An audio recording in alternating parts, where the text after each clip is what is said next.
நம்மளோட மனிதர்களோட சிந்தனைய பிரெயின்ல நடக்கிற அந்த ஒரு அலைகளை ஒரு பிரைவேட் கம்பெனி சைனால ரீட் பண்ண முடியும் அப்படின்னு சொன்னா நம்புவீங்களா? அதுதான் உண்மைங்க. பிரெயின்கோன்னு ஒரு பிரைவேட் கம்பெனி சைனால இருக்கிறது பாத்தீங்கன்னா, எலான் மஸ்கோட அந்த ஒரு ப்ராஜெக்ட். அதாவது நிறைய பேர் லெப்ரசினாலையும் நிறைய பேர் ஸ்ட்ரோக்னாலையும் தவிப்பாங்க இல்லையா?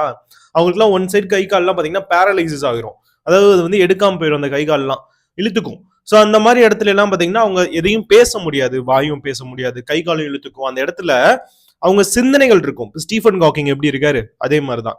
அவர் வந்து கையும் பேச முடியாது, காலும் பேச முடியாது, தலையும் இப்படி திரும்பி தான் இருக்கும், கண் அசைவுகள் இருக்கும். இதை வச்சு அதே மாதிரி மூளைகள் இருக்க சிந்தனைகளை வச்சு அவங்க என்ன சொல்ல வராங்கிறது கிளியர் கட்டா ஒரு சிப்பு பண்ண முடியுங்க. ஸோ இதுதான் வந்து எலான் மஸ்க் ட்ரை பண்ணிட்டு இருந்தாலும், ஆனா பிரெயின்கோ கம்பெனி இதை விட அட்வான்ஸா பண்ணிட்டு இருந்துச்சு. ஏன்னா எலான் மஸ்கோட ப்ராஜெக்ட்ல ஒரு பிரச்சனை என்னன்னா வந்து, நம்ம இங்க ஒரு சின்ன ஒரு ஸ்டிச்சஸ் போடணும். எங்கன்னு கேட்டீங்கன்னா மண்டைக்கு பின்னாடி தான் பிரெயின் இருக்க இடத்துல. பிரெயினுக்கு கீழே ஒரு சின்ன ஒரு ஸ்விட்ச், அதாவது ஒரு சிப் வந்து அட்டாச் பண்ணிடுவாங்க. அது வந்து நம்ம மூளையில இருக்க அலைவரிசைகளை வந்து அது வந்து ரீட் பண்ணி சொல்லிடும். அது என்னப்பா ஆகும் அப்படின்னு கேட்டீங்கன்னா, இப்ப நான் வந்து உங்கள்கிட்ட ஏதாவது பேசணும்னு நினைக்கிறேன். ஃபர்ஸ்ட் நான் சிந்திப்பேன் இல்லையா?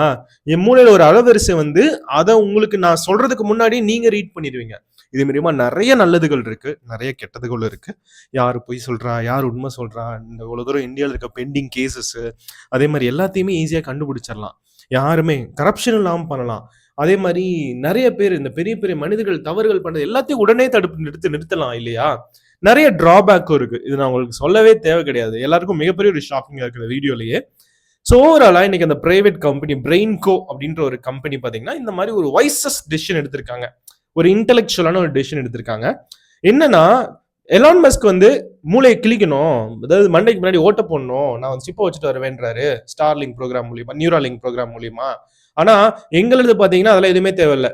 ஜஸ்ட் ஒரு சின்ன ஒரு ஹாஃப் அன் ஹவர் ப்ரொசீஜர் தான். நாங்க பண்ணி முடிச்சோடனே டைரக்டா நாங்க வந்து உங்களுக்கு பிரெயின்ல இருந்து ரீட் பண்ணிடுவோம் அப்படின்றாரு. இதுதான் ஃபியூச்சர்னு சொல்றாங்க. சைனீஸ் கவர்மெண்ட் இந்த கம்பெனியை நிறைய ப்ரொமோட்டும் பண்ண ஆரம்பிக்கிறாங்க. ஸோ அது என்னப்பா அப்படி என்ன ஒரு கான்செப்ட் அப்படின்னு கேட்டீங்கன்னா, இதுதான் பிசிஐன்னு ஒரு கான்செப்ட். அது மூலியமா தான் இந்த ஒரு டெக்னாலஜியை கொண்டு வராங்க.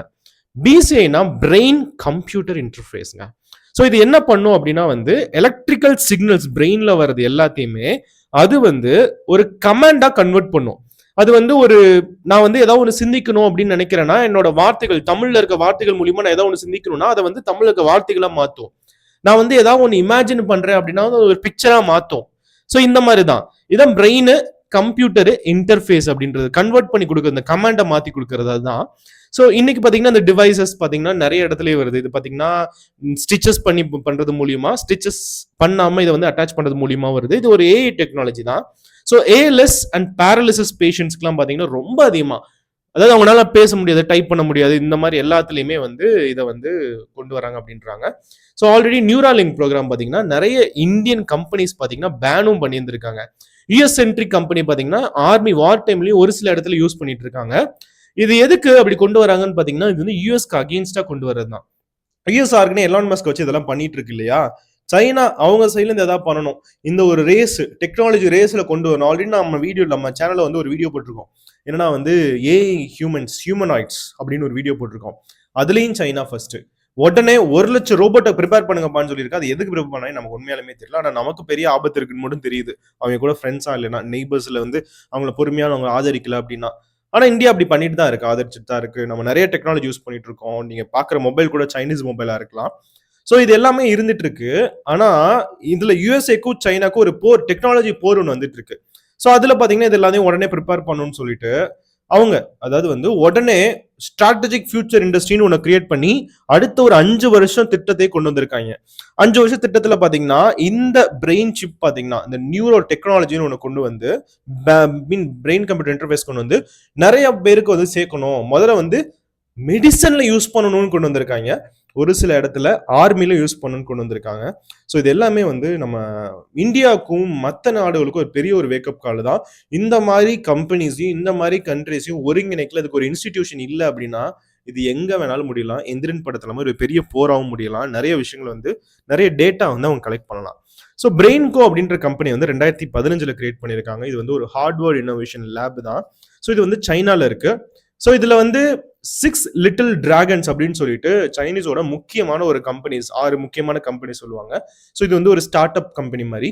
அதுல இதுவும் வந்து லிஸ்ட் ஆயிருக்குங்க. ஸோ இந்த பிசிஐ பாத்தீங்கன்னா வந்து நான் இன்வேசிவ். எப்படின்னா வந்து நம்ம ஹெட்செட் எடுத்துக்கலாம், அதே மாதிரி நம்ம கையில கட்டுற பேண்ட் எடுத்துக்கலாம். ஸ்மார்ட் வாட்ச் இருக்கு இல்லையா, ஸ்மார்ட் வாட்ச் எப்படி நம்ம நடக்கும்போது ஸ்டெப்ஸை கால்குலேட் பண்ணுது, ஸ்மார்ட் வாட்ச் எப்படி நம்ம ஹார்ட் பீட்டை கால்குலேட் பண்ணுது, ஸ்மார்ட் வாட்ச் எப்படி நான் எவ்வளவு தோப்புக்காரணம் போடுறேன், ஸ்கிப்பிங் பண்றேன், எல்லாமே நான் எவ்வளவு தூரம் ஓடுறேன், என் மூச்சு எப்படி இருக்கு, எப்பப்ப எந்திரிக்கிறேன், எப்பப்ப தூங்குறேன் அப்படின்றதெல்லாம் கண்டுபிடிக்குது. ரெம் ஸ்லீப்பை முதற்கொண்டு இன்னைக்கு நீங்க தூங்குறீங்கன்னா டீப் ஸ்லீப்பா தூங்குறீங்களா, நார்மலா தூங்குறீங்களா, கனவு காண்றீங்களா, வேற ஏதோ பத்தி சிந்திக்கிறீங்களான்றது எப்படி கண்டுபிடிக்குது. ஓட்டையும் போடாம எந்த இடத்துல இல்லாம ஒரு ஜஸ்ட் ஒரு சின்னதா ஒரு சிப்பை மட்டும் வச்சு அதே தான் இந்த ஒரு நியூரோ டெக் வந்து பண்ண போகுது. ஸோ நம்ம ஹெட்செட் எப்படி வியர் பண்றோம், ப்ளூடூத் ஹெட்செட், நம்ம என்ன ஓட்டையா போட்டு பாட்டு கேட்க வைக்கிறோம், இல்ல அதே மாதிரி தான் இதுவும் பண்ணுதுங்க. ஸோ இதே மாதிரி தான் நான் இன்வேசிவ். ஸோ இதுல பாத்தீங்கன்னா பயோனிக் பாஸ்ட்ரிக் ஆர்ம்ஸ் அப்படின்றத வந்து கொண்டு வந்திருக்காங்க. ஸோ இது எல்லாமே வந்து அதுல அட்டாச் இருக்கு. ஸோ இது என்ன பண்ணா low intensity electric pulse headset மாதிரி வந்து ஃபங்க்ஷன் பண்ண ஆரம்பிக்கும். ஸோ இது வந்து ஸ்ட்ரெஸ் ரெடியூசிங் நியூரோ கெமிக்கல் அதெல்லாம் வந்து இன்ட்ரடியூஸ் பண்ணும். ஸோ இது எல்லாமே வந்து ஓவராலாக அவங்க வந்து அதாவது $280 மில்லியன் வந்து இன்வெஸ்ட் பண்ணியிருக்காங்க இந்த சைனீஸ் கம்பெனியில். ஸோ இதில் வந்து அது எப்படி யூஎஸ்க்கு அகெயின்ஸ்டாக இருக்குது அப்படின்னா வந்து டைரக்டாக, ஏதாவது நம்ம யூஎஸ்ஏல இருக்கவங்க பார்த்தீங்கன்னா நம்ம நியூராலிங்க் பார்த்தீங்கன்னா எலான் மஸ்க் அடுத்து பார்த்தீங்கன்னா அது வந்து இன்வேசிவ் தான். அதாவது அவங்க என்ன பண்ணுவாங்கன்னா ஒரு சர்ஜிக்கல் இம்ப்ளான்ட் சின்ன ஒரு சர்ஜரி பண்ணணும். சர்ஜரி ஒரு வாட்டி பண்ணிட்டீங்கன்னா ஒரு அளவு சர்ஜரி மாதிரி. ஸோ இதெல்லாம் பண்ணிட்டோம் அப்படின்னா வந்து டைரக்டா நம்ம வந்து இனிமேல் பிரெயின்ல என்னென்ன இருக்கோ எல்லாத்தையும் ரீட் பண்ண ஆரம்பிச்சிடலாம். ஸோ பிரெயின்கோ பார்த்தீங்கன்னா டைரக்டா அதுக்கு ஆப்போசிட் பெரிய ஒரு டஃப் கொடுக்குற ஒரு விஷயம் தான். ஆனால் பிரெயின்கோல ஒரு சின்ன ஒரு ஸ்பெஷாலிட்டி இருக்குங்க. அது என்னன்னா ஓவரால் அந்த ரா பிரெயின் டேட்டா எல்லாத்தையுமே ஓவராலா அது வந்து மேனிபுலேட் பண்ணாதாமா, ஓவராலா எல்லாத்தையும் எடுக்க முடியாதான். நீங்க தூங்கிட்டு இருக்கீங்க, எந்திரிக்கிறீங்க, திடுதுப்புன்னு ஓடுறீங்க வரீங்க, எல்லாத்தையுமே ஒரு சில காலகட்டத்தில் மட்டும்தான் அதனால ரீட் பண்ண முடியுமா. ஏன்னா வந்து இதுல இன்வேசிவ் இல்லாதனால. ஸோ இதுல மாதிரி நிறைய கம்பெனிஸ் இந்த மாதிரி இருக்கு. அதாவது நீங்க ஒரு விஷயம் நல்லா யோசிச்சு பாருங்க. ஒரு சைனீஸ் கம்பெனி இந்தியால நீங்க என்ன பண்ணிட்டு இருக்கீங்க, நீங்க என்ன சிந்திக்கிறீங்க, என்ன பண்ணிட்டு இருக்கீங்கன்றது வந்து ஸ்மார்ட் வாட்ச் மூலியமா அவங்களோட அந்த ஆப் மூலியமா கண்டுபிடிச்சு இப்ப எல்லாமே அவங்களுக்கு தெரியும் தான். நம்ம மொபைல் போன் யூஸ் பண்றது மூலியமா மொபைல் போனே இப்ப ஸ்டெப்ஸை கால்குலேட் பண்ணது தான். ஆனா நம்ம என்ன சிந்திக்கிறோம்னு, நம்மளோட அலைவரிசைகள் என்ன இருக்குன்னு நம்ம ஒருத்தட்ட சொல்ல முடியாத சீக்கிரட்டை மைண்ட்ல வச்சிருந்தாலும் அவங்க வந்து அதனால கண்டுபிடிக்க முடியும். உங்களோட ATM password, net banking password, உங்கள்கிட்ட எவ்வளவு பணம் இருக்கு அப்படின்றத இந்த உலகத்துல வேற ஏதோ ஒரு மூலையில இருந்து வேற ஒருத்தர் வந்து டைரக்டா கிளியர் கட்டா அதை கண்டுபிடிக்கலாம். ஸோ அந்த மாதிரி ஒரு டெக்னாலஜி தான். ஸோ இந்த எல்லாத்தையும் இந்த ஓவராலா இந்த டெக்னாலஜி பார்த்துக்கிட்டோம்னு வச்சுக்கோங்களேங்க, நீங்க இந்த விஷயத்த இதெல்லாம் வந்து உலகத்துல இருக்குமா அப்படின்றதெல்லாம் நம்ம நினைச்சு கூட பார்த்திருக்க மாட்டோம். அந்த மாதிரி ஒரு டெக்னாலஜி தான் இது. இந்த சைனீஸ் பாத்தீங்கன்னா நிறைய இடத்துல ஃபியூச்சரிஸ்டிக்கா இன்வெஸ்ட் பண்ணிட்டு இருக்காங்க. அதாவது ஒரு சில இடத்துல வந்து அது நிறைய பில்ட் பண்ணி அடுத்த ஒரு ஹியூமன்ஸ்க்கு அடுத்த கண்ட்ரீஸ்க்கு அஃபெக்ட் ஆகாத மாதிரி அதை ப்ரொமோட் பண்ற மாதிரி இருந்திருக்கு. நமக்கு யூஸ்ஃபுல்லாகவும் இருந்திருக்கு. அடுத்த ஒரு சில கண்ட்ரிக்கு மிகப்பெரிய லெவலில் டிஸ்ட்ராக்ட் பண்ணி டேட்டாவில் எடுக்கிற மாதிரி இருந்திருக்கு. யுனைடெட் ஸ்டேட்ஸ் ஆஃப் அமெரிக்காவோட பிரசிடென்ட் அதாவது டொனால்டு ட்ரம்ப் பாத்தீங்கன்னா ஒரு பெரிய ஒரு அக்யூசேஷனை அலிகேஷனை சைனா மேல வச்சிருந்தாரு. யூஎஸோட 22 எலெக்ஷனோட டேட்டா பாத்தீங்கன்னா நியர்லி அதாவது 22 கோடிக்கு மேல இருக்கு ஒரு data voter ID list Chinese வந்து ஆப் வச்சு தூக்கிட்டாங்க அப்படின்னு. அதே மாதிரி ஒரு எங்க போனாலும் ஈவன் இப்போ ரீசெண்டா சைனாக்கு போகும்போது நிறைய கிஃப்ட் சைனீஸ் கொடுத்துருந்தாங்க. எல்லாத்தையும் கவரை பிரிச்சு பார்த்து எதுவுமே இல்லைன்னு போட்டு தூக்கி போட்டுட்டு வந்திருந்தாங்க. அங்கேயே குப்பையில போட்டு வந்திருந்தாங்க. ஏன்னா ஃபிளைட்டை கூட அவங்க அந்த ஒரு கிஃப்டை வச்சு ட்ராக் பண்ண முடியும்னு. அந்த அளவு சைனீஸ் மூளை. நம்மளோட கண்ட்ரி எந்த அளவுல இருக்கும் அப்படின்றது நீங்க என்ன நினைக்கிறீங்க?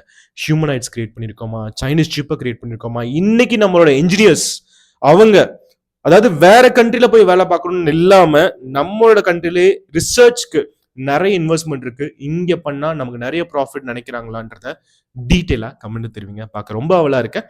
வேற என்ன வீடியோன்றதை கமெண்ட் தெரிவிங்க. நான் டீட்டெயிலா கிரியேட் பண்ணி ரிசர்ச் பண்ணிட்டு உங்களுக்கு கிரியேட் பண்ணி சொல்றேன். மிக்க நன்றி.